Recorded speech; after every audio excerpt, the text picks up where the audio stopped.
নমস্কার বন্ধুরা, আপনারা দেখছেন আপনাদেরই প্রিয় YouTube channel online education master.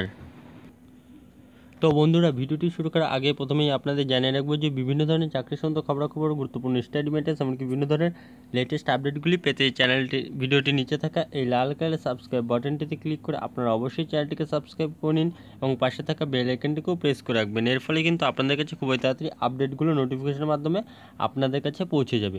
তো চলুন বন্ধুরা, আর দেরি না করে আজকের এই নতুন ভিডিওটি শুরু করা যাক।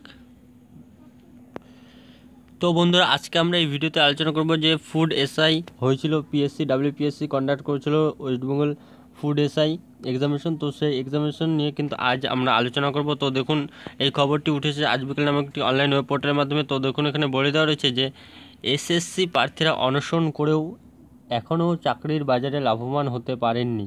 ফের সরকারি চাকরিতে দুর্নীতির অভিযোগ উঠল। এবার অভিযোগের তীর পাবলিক সার্ভিস কমিশনের চেয়ারম্যানের দিকে। তো দেখুন, এখানে বলেই দেওয়া হয়েছে পাবলিক সার্ভিস কমিশনার বিরুদ্ধে কিন্তু অভিযোগ উঠেছে। তো দেখুন, অভিযোগ তিনি নাকি খাদ্য দপ্তরের ইন্সপেক্টর নিয়োগের পরীক্ষায় ক্ষমতার অপব্যবহার করেছেন। এই পদে নিয়োগের জন্য যে 230 জন প্রার্থীর নাম এসেছে, তাদের নম্বরে কারচুপি করে চাকরি পাইয়ে দেওয়ার চেষ্টা করেছে ওই আধিকারিক। এই নাম্বার কেলেঙ্কারিতে তিনি আদৌ যুক্ত কি না তার প্রমাণ ওই চেয়ারম্যানকেই দিতে হবে। সেই জন্য নিউ মার্কেটে থানায় অভিযোগ, অতিরিক্ত ওসি তথ্য প্রমাণ ও চিঠি তলব করছেন চেয়ারম্যানের দিকে। কিছুদিন আগেই স্বয়ং কমিশনের সচিব ডাব্লিউবিসিএস পরীক্ষায় নম্বর কেলেঙ্কারির অভিযোগ করেন।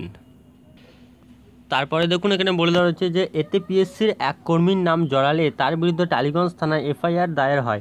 সেই মামলা চলেছে জোর কদমে। সেই মুহূর্তে রাজ্যের চাকরি ক্ষেত্রে দুর্নীতির অভিযোগ, সড়ক বিরোধী ও ছাত্র সমাজ পরিস্থিতি বিবেচনা করে পুলিশও তৎপরতার সঙ্গে গোটা বিষয়টি সামাল দিচ্ছে। ইতিমধ্যে বেশ কয়েকটি ক্ষেত্রে কেলেঙ্কারির অভিযোগে গ্রেপ্তারির ঘটনা ঘটে গিয়েছে। খাদ্য দপ্তরে চাকরি কেলেঙ্কারির অভিযোগ দায়ের করেছেন খোদ খাদ্য দপ্তরের সহসচিব। অভিযোগের তীর স্টাফ সিলেকশন কমিশনের বেশ কয়েকজন আধিকারিকের বিরুদ্ধে। এর ভিত্তিতে 2018-14 মে একটি মামলা রুজু হয়। তাতে জানা গিয়েছে ইন্সপেক্টর পদে নিয়োগের ক্ষেত্রে নম্বর কেলেঙ্কারি হয়েছে। 230 জন চাকরি প্রার্থীর নম্বরে কারচুপি করেছেন অভিযুক্ত আধিকারিক। জাল নথি তৈরি করে এই কাজ করা হয়েছে।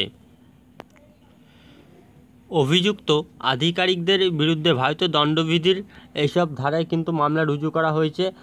তদন্তে অভিযোগ প্রমাণিত হলে দোষীদের 7 বছরের কারাদণ্ড হতে পারে। তদন্তের স্বার্থে ওই 230 জন প্রার্থীর অ্যাডমিট কার্ড, সার্টিফিকেট ও পরীক্ষার খাতার কপি চেয়ে পাঠানো হয়েছে। সেগুলি ভালোভাবে যাচাই করে খুব শীঘ্রই মামলাটি নিষ্পত্তি চাইছে খাদ্য দপ্তর।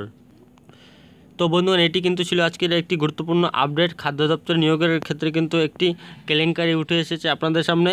তো বন্ধুগণ, এরকম বিভিন্ন প্রতিনিয়ত চাকরি সংক্রান্ত খবরাখবর আপডেটগুলি পেতে চ্যানেলটিকে অবশ্যই সাবস্ক্রাইব করে রাখবেন। এবং বন্ধুগণ, ভিডিওটি ভালো লাগলে আপনারা অবশ্যই আপনাদের পাশের বন্ধুদেরকে শেয়ার করে দিন। এবং বন্ধুগণ, ভিডিওটি দেখার জন্য ধন্যবাদ।